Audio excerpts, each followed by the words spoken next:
у людей понятие такое. Вот есть пандус при входе, есть доступность. Нет пандуса, нет доступности. Инвалидность становится чем-то редким. Мы думаем, что ее мало, мы думаем, что ее нет, мы думаем, что это что-то странное, это что-то, чего нужно бояться. Простые люди спросят у нас, и в чем же выгода создания универсального дизайна? Мне хочется, чтобы инвалидность когда-то в каком-то светлом будущем стала скучным каким-то предметом, потому что мы будем настолько непривычны.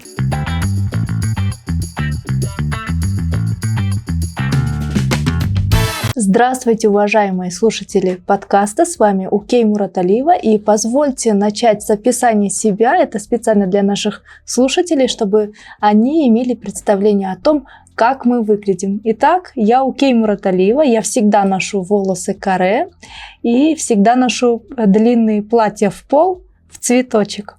И сегодня с нами прекрасная гостья Янина Арсеньева.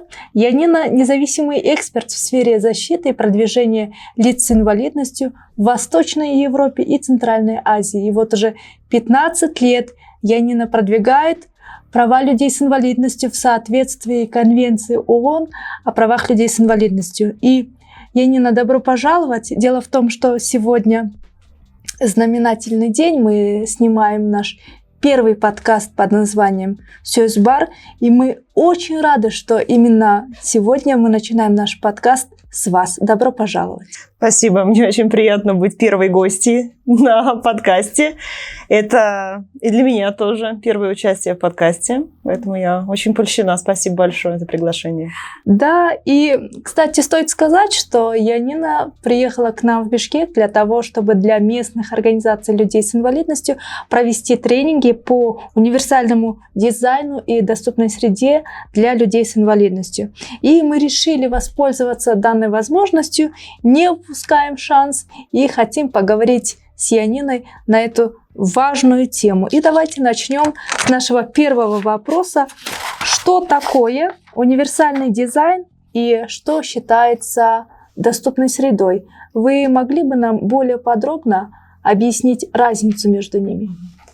Смотрите, давайте подойдем к этому вопросу с точки зрения обывателя, обыкновенного человека, который вот утром встает, чистит зубы, завтракает, идет на работу по каким-то своим делам, потом, возможно, какой-то клуб по интересам, например, занимается танцами, или идет в библиотеку, или на плавание, идет домой, на выходных он ездит, возможно, за город, встречается с друзьями, ходит по ресторанам, занимается какой-то предпринимательской деятельностью, какие-то хобби у него есть.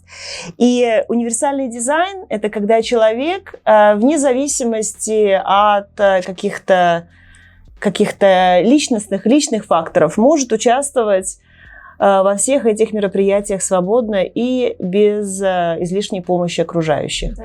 То есть это случается, когда человек даже не думает о том, что, возможно, какие-то барьеры будут препятствовать его участию в этих мероприятиях. Например, те из нас, кто пользуется автобусом, мы можем самостоятельно зайти в автобус. Это значит, что, скорее всего, автобус будет с бесступенчатым входом.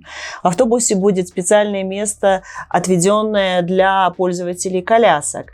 Возможно, там будет также и отведенное место для родителей с детскими колясками.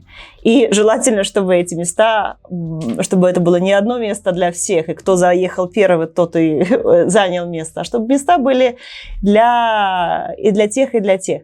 Чтобы люди, те, кто не видят, куда едет автобус, чтобы они слышали звуковые объявления остановок или, возможно, каких-то изменений в маршруте, чтобы люди, которые не слышат, они могли прочитать, куда едет автобус, чтобы остановки были объявлены и в письменном виде, чтобы люди, кто не говорит на государственном языке, могли, например, видеть какие-то объявления, получать какую-то информацию на международном языке, например, на английском языке, чтобы были сиденья для людей с разной морфологией, чтобы все могли, например, на сиденье вместиться. То есть неважно, толстый ты, высокий ли ты, чтобы все люди могли ехать в автобусе вместе безопасно. И главное, не думая о том, приедет ли следующий автобус доступным, или придется ли мне его пропустить и ждать еще какого-то. Это вот когда наша окружающая среда и наша жизнь построена таким образом, что потребности всех людей включены, и человеку самому не приходится думать о том, сможет ли он просто идти по жизни и заниматься своими делами. И это является, скажем, созданием общества соответственно принципу универсального дизайна. Да, то есть это... Можем ли мы сказать, что, собственно, универсальный дизайн – это то, что влияет на то, насколько видимы люди с инвалидностью в стране? Безусловно, потому что, например, если вы поедете в страну, где концепция универсального дизайна начинала применяться уже много лет назад, и, соответственно, новые здания, дороги, мероприятия были построены или созданы с учетом универсального дизайна, инвалидность, она как банализируется, что ли. То есть люди с инвалидностью, они присутствуют в обществе, на них никто не обращает внимания из-за их инвалидности, потому что общество их видит, общество к ним привыкло, и человека с инвалидностью видят как, возможно, не как эксперта, или как коллегу, или как подругу, которую можно всегда пригласить на кофе, не думая о том, будет ли кафе доступным или недоступным. Да. Когда общество недоступно, когда мы не принимаем во внимание принципы универсального дизайна, то инвалидность становится чем-то редким. Мы думаем, что ее мало, мы думаем, что ее нет, мы думаем, что это что-то странное, это что-то, чего нужно бояться. И мы точно так же исключаем из общества других людей, которым необходима доступность. Нам всем необходима доступность. Я думаю, все из нас, кто, например, хотя бы раз в жизни ездили с чемоданчиком в аэропорт, и вам нужно было этот чемодан поднимать по лестнице, спускать по лестнице, находить ему какое-то место дополнительное, возможно, какой-то эскалатор не работал где-то. Мы все понимали, как неприятна недоступность. Или когда мы оказывались в стране, в которой мы не говорим на языке, и мы никак не могли понять, как нам ориентироваться, я думаю, мы все это на себе испытали. И когда человек с инвалидностью, когда ему не предоставлена доступность, он тем не менее, выбирается из дома и пытается заняться своими делами, точно так же ехать на автобусе или заняться танцами, то его воспринимают очень часто как что-то необычное, как героя, преодолевающего свою инвалидность, или как человека, который страдает от своей инвалидности, или кого... Делает что-то несмотря на. И людям аплодируют за какие-то совершенно банальные поступки. Например, человек, который любит красиво одеваться. Несмотря на то, что он инвалид, вот он одевается красиво. И это все случается, потому что мы людей с инвалидностью в обществе просто это настолько редко видим. Да, и если простые люди спросят у нас, и в чем же выгода создания универсального дизайна? Вот люди далеки от этого понятия, они спрашивают, в чем выгода? Хорошо. Давайте поговорим об этом с точки зрения, прежде всего, общества. Как я сказала, что универсальный дизайн – это выгодно не только человеку с пресловутой какой-то определенной инвалидностью, у которого, официальная есть инвалидность или какая-то группа инвалидности. Тут понятно, я думаю, тут мы поняли. Но я думаю, от универсального дизайна, от принятия и внедрения универсального дизайна получают выгоду и путешественники со своими чемоданчиками, и родители с детскими колясками, и люди, которые путешествуют в любых странах, и люди просто, которые, например, постарше. Я надеюсь, что мы все хотим там оказаться. Мы все хотим когда-то в один прекрасный день оказаться в этой группе людей, которые будут постарше, которым нужен будет универсальный дизайн. Потому что, как мы понимаем, альтернатива старению, она гораздо более печальная. Это смерть ранее. Я думаю, мы все хотим достичь того времени в жизни, когда нам необходима будет доступность. И когда доступность осуществляется именно с учетом разных категорий граждан, разного возраста, всех полов, всех потребностей по доступности, тогда наше общество становится гораздо более открытым, гораздо более инклюзивным. Есть также аргумент экономический, который очень я люблю озвучивать бюджетникам, правительствам, о том, что если мы внедряем доступность, внедряем универсальный дизайн, с самого начала мы начинаем строить, скажем, город с учетом универсального дизайна. Это обходится казне гораздо дешевле, чем построить за те же самые деньги что-то совершенно недоступное, которое будет исключать огромные слои населения, которые потом придется перестраивать. В это придется опять вкладывать деньги, что-то придется разрушать, переделывать. То есть тут мы платим дважды. Пословица «скупой платит дважды», она очень хорошо применяется к уважению или неуважению универсального дизайна. И этот аргумент, он часто встречается на ура людьми, которые должны платить за физическое окружение, за какое-то информативное окружение, за информативную среду. И третий аргумент – это аргумент правозащитный. Я понимаю, что это невозможно, многим кажется более размытым, чем экономический аргумент или аргумент того, что родители с колясками смогут ездить в центр города.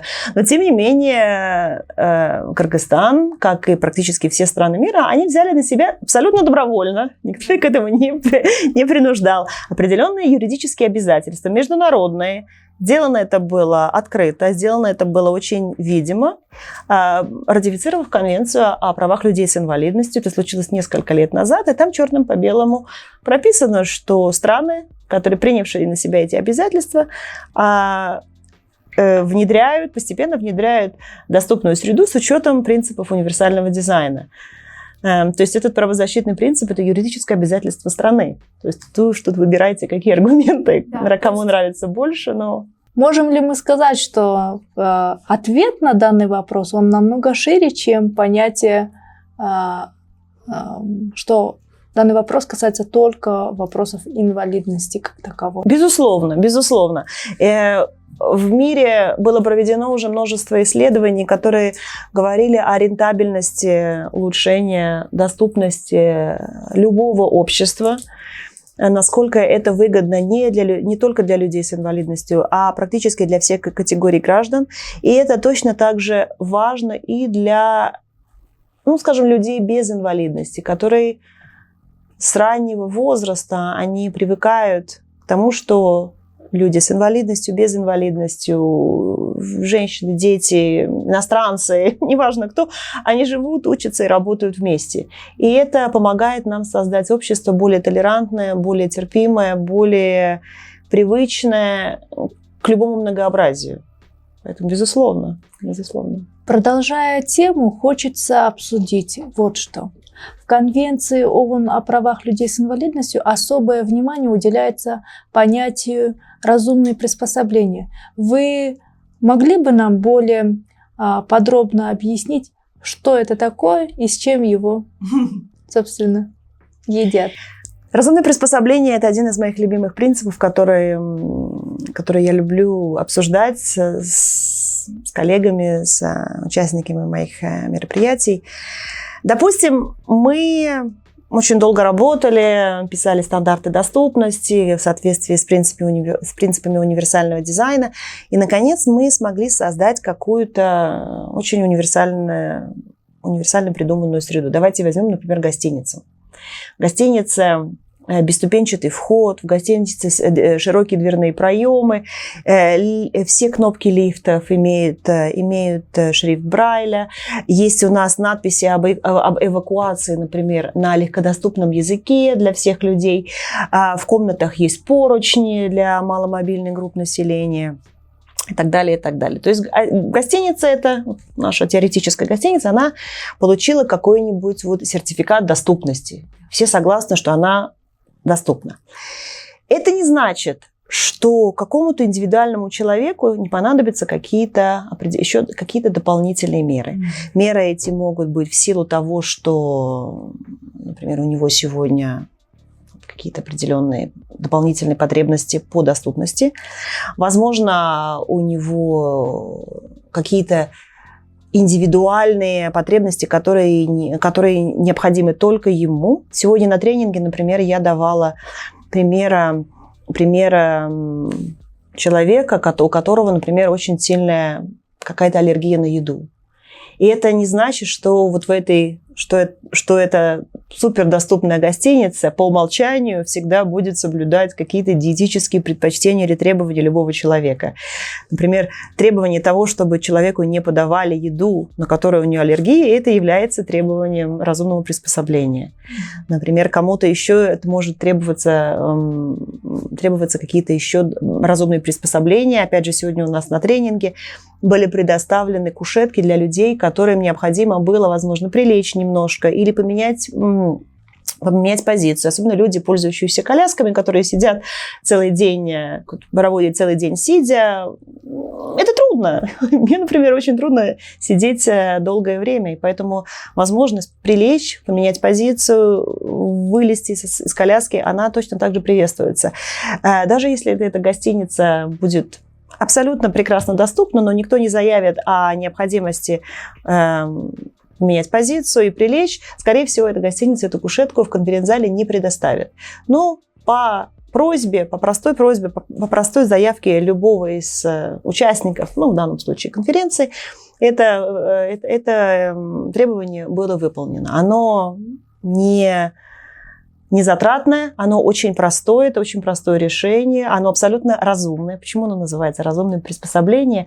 Оно не должно нести с собой каких-то астрономических и непропорциональных затрат.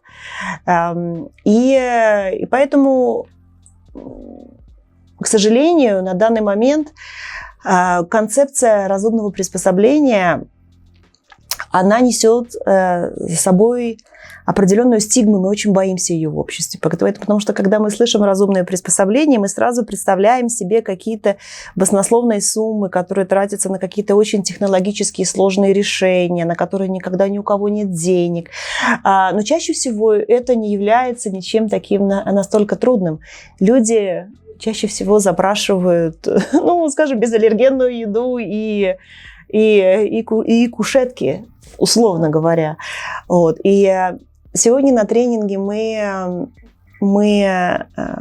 нас было одно такое предположение, что, возможно, в обществе мы боимся концепции разумного приспособления из-за не очень удачного перевода этого принципа на русский язык, с английского языка.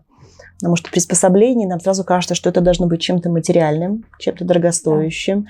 Разумное – это тоже что-то, сразу имеется какой-то отклик чего-то очень высокоинтеллектуального. И многие люди просто не понимают, что это значит. И даже пугающего, безусловно. И поэтому здесь мы должны начинать именно с повышения осведомленности нас самих, повышение осведомленности общественности, чтобы люди с инвалидностью, знаете, не только люди с инвалидностью, потому что разумные приспособления может запросить кто угодно. Например, если у нас на конференцию, если мы останемся с нашим примером конференции в гостинице, например, к нам на конференцию придет участница, которая вскармливает ребенка грудью, и ей необходимо будет помещение, чтобы провести кормление, то тут мы даже не говорим об инвалидности, мы просто говорим о нормальном человеческом отношении, которое, опять же, совершенно не затратно. Сегодня на тренинге мы говорили также о примере, например, предоставления разумного приспособления религиозным людям, которым необходимо, возможно, соблюдать какой-то дресс-код или им нужно какое-то место или определенное время для моления и так далее, и так далее. Это точно так же разумное приспособление. Это о человечности. Я полностью согласна с вами. Дело в том, что, уважаемые слушатели, я подтверждаю, что сегодня я была как раз на том тренинге, который вела Янина, и очень было приятно видеть, что есть дополнительные приспособления именно в виде кушеток. Например, в прошлом году я ждала ребенка, да, и ситуация привела к тому, что я чаще всего должна была отдыхать. лежа. При этом я хотела посещать мероприятия, и мне всегда нужно было попросить, не могла сидеть ни на каких стульях, либо только диваны, либо вот кресла. Так что, когда есть в наличии вот такие разумные приспособления, ты вполне себе можешь принимать участие. И давайте продолжим тему. Янина, вы совершенно правильно сказали, что доступность, она важна буквально всюду и везде, и она должна быть вокруг нас, да? То есть, смотрите, доступность, она касается и зданий, и помещений, и транспорта, и доступных материалов. И теперь вопрос, как же добиться того, чтобы вся наша окружающая среда была или стала все-таки доступна для людей с инвалидностью, и что же нам нужно сделать для этого? Замечательный вопрос. Если бы кто-то знал на это ответ, окей, у нас бы с вами не было работы. Вы сказали, что первое, мы должны повышать осведомленность. Я должна сказать, да, согласна. Но нулевое, что мы должны делать, это принять две вещи.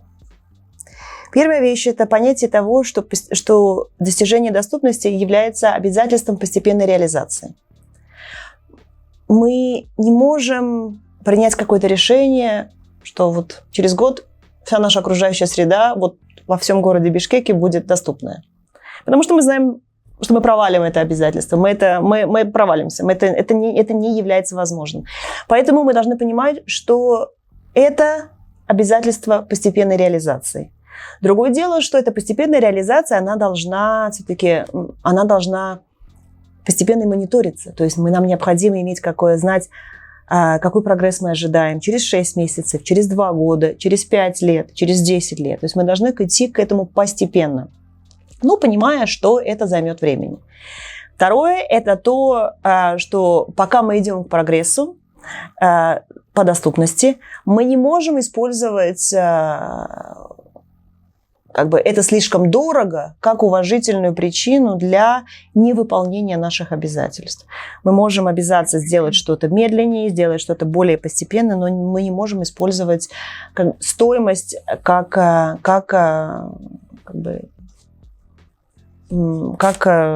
способ этого не делать. Это, опять же, не говорю не я, это говорит Конвенция о правах людей с инвалидностью, которую страна подписала и ратифицировала. И точно так же, когда мы начнем двигаться к нашей этой цели всеобщей полной доступности, нам необходимы не просто цели и какие-то временные рамки, нам необходимы точно так же бюджеты, нам необходимо обучение специалистов, обучение общественности, нам необходимо знания, нам необходимы какие-то определенные стандарты. Мы должны понимать, к чему мы идем, что является доступным, что не является доступным. Это первое. И второе, конечно, это осведомленность общества. И здесь вот я бы хотела предложить на обсуждение, это вопрос, у меня нет на это ответа. Да. С одной стороны, если мы будем видеть больше людей с инвалидностью, которым требуется доступность, возможно, прогресс по направлению к полной доступности будет гораздо более быстрым, потому что мы будем видеть эти барьеры, с которыми сталкиваются люди, и будем стараться их исправить или удалить. С другой стороны, вот я не знаю, хочу ли я делать такое предложение, чтобы зная, что общество оно недоступно, как морских свинок, подопытных свинок, людей с инвалидностью в это недоступное общество выпускать, просто чтобы все остальные, чтобы это общество извлекло из этого какой-то урок. Вот я не знаю. С одной стороны, я понимаю, насколько это было бы эффективным. С другой стороны, я не уверена, что это очень гуманно. Может быть, это будет какой-то тайный план, я не знаю, гуляем по городу каждый четверг, да? Или гуляем по городу каждый четверг, стучимся в двери ресторана. Вот в этот четверг постучалась группа людей с инвалидностью. Недоступный ресторан. На следующей неделе пришли люди с инвалидностью, еще большая группа. А ресторан опять недоступный. Потом, возможно, ресторан просечет, что если он станет более доступным... А у меня есть реальная история. Дело в том, что у нас есть достаточно известный торговый центр, и там на 0-м этаже кофейня, тогда называлась «Шоколад», турецкая кофейня. И вот нам с подружкой как-то понравилось туда ходить. Потом мы порекомендовали, потом мы явились вчетвером, потом очень часто. И это был очень добродушный хозяин. Он всегда сам рвался нам помогать. В какой-то момент он устал. Да? Мы ему не требовали ничего, просто мы все время туда являлись. И в конце концов он построил доступную среду. Вот, как-то взяли массой. И тут напрашивается вопрос. Кто еще должен участвовать при создании доступной среды? Вот мы поняли, что мы должны явиться, да, и почаще появляться в общественности, как бы своим появлением заявляя о том, что нам это необходимо, но кто еще должен принимать в этом участие? Мне кажется, что, безусловно, люди с инвалидностью, безусловно, необходима лидерская установка от властей. Я думаю, это подразумевается, это мы понимаем все. Те, о ком мы часто забываем, потому что мы не так часто с ними общаемся, к сожалению. Это технические эксперты, это инженеры, это архитекторы, это дизайнеры.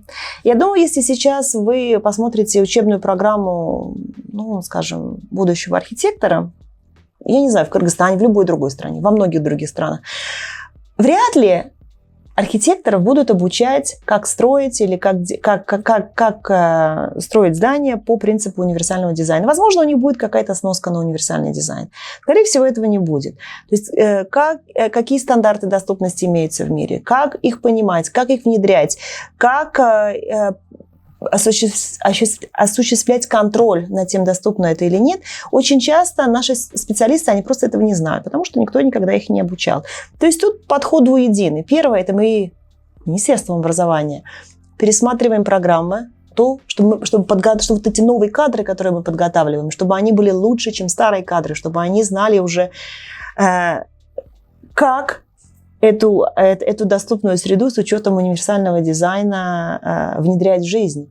То есть как делать доступные веб-сайты, как создавать доступный контент, например, на телевидении, как строить доступные здания, доступные какие-то инфраструктуры, как, например, внедрять доступный дизайн для обучения детей, потому что то, как мы учим наших детей, это тоже можно сделать как бы по старинке, а можно сделать по универсальному дизайну. То есть мы должны подготовить кадры. Мы точно так же должны продолжать переобучивать кадры, которые уже как бы в бою, уже в действии. То есть тут очень необходимо работать с техническими экспертами, чтобы они понимали, что стандарты изменились, что стандарты, они гораздо выше, чем они раньше были. Но что также имеется техническая помощь, имеются технические поддержки. Изобретать велосипед не нужно, потому что технические стандарты доступности существуют на международном уровне во всех отраслях жизни уже много лет. И просто этим нужно пользоваться, и этого не нужно бояться. Иногда, знаете, я живу по принципу «бери и делай». Даже когда не всегда знаешь как, просто необходимо начинать, необходимо что-то тестировать, необходимо тестировать с пользователями, с организациями людей с инвалидностью, представляющими разные виды инвалидности, представляющими разные категории потребностей, доступностей, а также людьми, которые представляют другие сообщества, пожилыми людьми, молодежью, родительским сообществом и так далее. Просто иногда нужно руководствоваться принципом «бери и делай». Необходимо также задействовать частный сектор и доноров.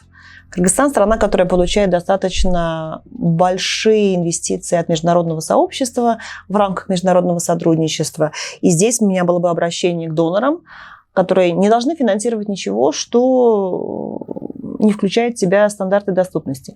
В Европейском Союзе эта модель существует уже несколько лет, уже достаточно много лет. Например, если в какой-то отдаленной местности на деньги международного донора строится, ну, скажем, школа или больница, то донор, прежде чем подписать как бы согласие на грант, на свое участие в этом строительстве, должен проверить, включается ли в проект этой школы или этой больницы стандарты доступности, и будет ли это заведение доступным согласно универсальному дизайну или нет. И только в том случае, если ответ утвердительный, тогда финансировать эту инициативу. То есть очень большая роль также у международных и у национальных доноров. Эти вот госзакупки с учетом универсального дизайна, без этого никуда. Согласна с вами. И вот здесь хочется сказать, что очень часто у людей понятие такое. Вот есть пандус при входе, есть доступность. Нет пандуса, нет доступности. А на ваш взгляд, вот если бы вы нам перечислили такой чек-лист, что, на ваш взгляд, как можно оценить, что вот здесь вот есть доступность, а вот здесь его нет? Знаете, мне часто этот вопрос задают, и я также часто отказываюсь на него отвечать. И я объясню вам, почему. Потому что, во-первых, нельзя быть экспертом по всем видам доступности. То, что доступно для одного человека, совершенно не будет отвечать потребностям другого человека. Это первое. Второе, для вот этого аудита доступности существуют какие-то определенные очень объективные стандарты. То есть следовать нужно именно стандартам, а не какому-то вот субъективной оценке одного человека, будь он экспертом или нет. И третье, когда мы составляем какой-то чек-лист от себя и основываясь только на собственном профессиональном опыте, даже если он очень интенсивный, этот опыт, всегда есть возможность, что мы что-то забудем. И поэтому мое предложение всегда основываться на стандартах. На стандартах доступности, которые были приняты в сообществе с организациями людей с инвалидностью, с организациями, которые занимаются стандартизацией на государственном уровне, органов, например, государственных, частного сектора, профессионалов, будь то инженеры или будь то дизайнеры и так далее, и основываясь на международном опыте. По крайней мере, это является той моделью, которую в Евросоюзе, которая следует в Евросоюзе уже много лет. Именно основываясь на этой модели, были приняты все стандарты доступности, которые у нас есть сейчас. И я совершенно не хочу говорить, что у нас все идеально и прекрасно, и супердоступно. Я думаю, те ваши слушатели, кто путешествовали, возможно, в странах Европы, они заметили, что далеко от идеала. Но, тем не менее, вот эти стандарты, которые мы постепенно реализуем в жизнь, они были приняты на основе консенсуса. Но, возвращаясь к изначальному вопросу, конвенция определяет человека с инвалидностью как лицо с нарушениями физического, сенсорного, то есть зрения или слух, психического или интеллектуального типа, и барьеры, которые испытывают отношенческие или барьеры окружающей среды в своей каждодневной жизни. И поэтому, когда мы определяем вот этот так называемый чек-лист того, что мы хотим видеть, мы должны консультироваться, по крайней мере, с этими 4 группами людей, то есть люди, организации, представляющие людей физическими нарушениями, сенсорными нарушениями, психическими и интеллектуальными нарушениями. Но не забывая всех остальных, родительские организации людей пожилых, например, или кого-то еще, потому что доступность это касается нас всех. И вот в связи с этим у меня возник вопрос. Янина, вот вы имеете совершенно очень обширный, богатый опыт работы с людьми с инвалидностью, с различной категорией. Вы много путешествуете. И в связи с этим расскажите, пожалуйста, с какими-то моментами или историями доступности, которые вас впечатлили в других странах. Еще одна вещь, которую я часто говорю, это проблемы везде одинаковые, разные масштабы. Поэтому я думаю, даже страна, у которой есть очень многолетний опыт работы над доступностью, все равно будет испытывать какие-то недочеты, просто они будут другого масштаба. Например, в Великобритании после Второй мировой войны сообщество ветеранов оказалось очень сильным, очень значимым. К ним стали очень быстро прислушиваться. Поэтому в Великобритании, по крайней мере, в больших городах, да и в маленьких, честно говоря, физическое пространство, оно гораздо более доступно, чем то, к чему привыкли мы. Но нужно понимать, что у них для этого было практически 70 лет, для того, чтобы этого достичь. Поэтому я бы не относилась еще к тому прогрессу, который естественно, слишком медленно происходит у нас, слишком критично. Нужно понимать, когда, что общество находится на разных ступенях развития. Но пример, о котором я очень люблю говорить, он из США. Какое-то время назад, несколько десятилетий назад, в США был принят закон «Американцы с инвалидностью». И одна часть этого закона, так называемая секция 508, очень знаменитая секция в международном сообществе людей с инвалидностью, она содержала запрет на покупку федеральным правительством чего бы то ни было недоступного.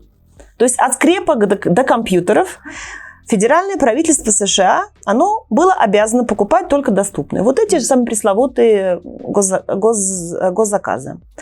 И именно это законодательство, оно подвинуло такую знаменитую компанию, как Microsoft, создавать более доступные продукты и услуги. Я думаю, сейчас и вы, и я, и, возможно, многие из ваших слушателей пользуетесь продуктами Microsoft.